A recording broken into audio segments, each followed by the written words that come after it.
ខ្យល់អវិជ្ជាដើរកាត់វាលវែ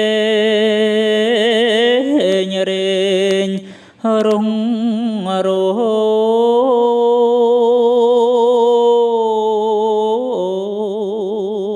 យកំឡាំងធ្លាក់ធ្លោយធ្លីឲ្យថ្លង់ខ្លាំងបាំងថ្ងៃខ្យល់ហួតស្ងួតក៏ខាំងអើខោប្រែចាំងផ្លាំងរូបរេងម្ដងខ្ជិលខ្ចកខកកា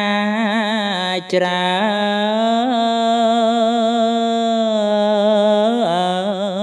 នកំណើតកំណើនកប់ក្នុងពីងដេកក្រោកដេកក្រោ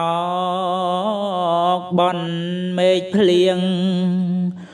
រូបមិនទៀង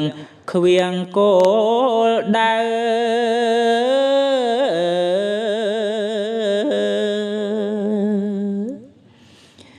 អវិជ្ជាក្របលោបប្រហា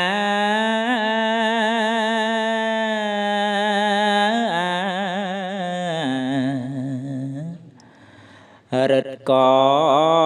បោះត្រាចាលងងខ្លៅឥតខ្លាចខូចខុសអង្គសខ្មៅ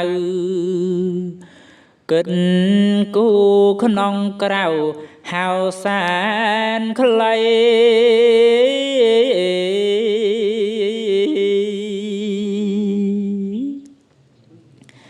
ជាបុត្រថ្នាក់ទីបរៀបឆ្ងាយធ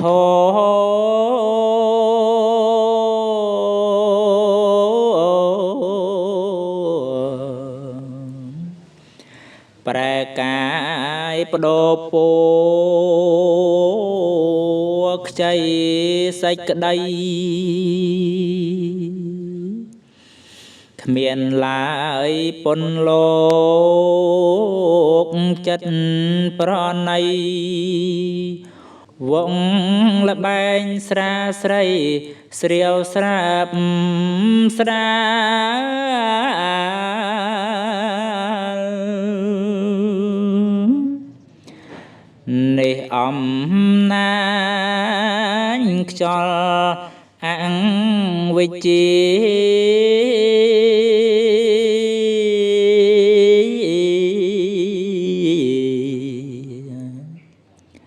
កើតបំ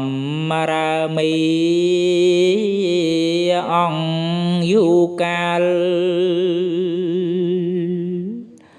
ល្មងដឹងថ្លឹងថ្លែងចឹងរៀងចាលព្រមក្រហមក្រាលចូលក្រលដែរ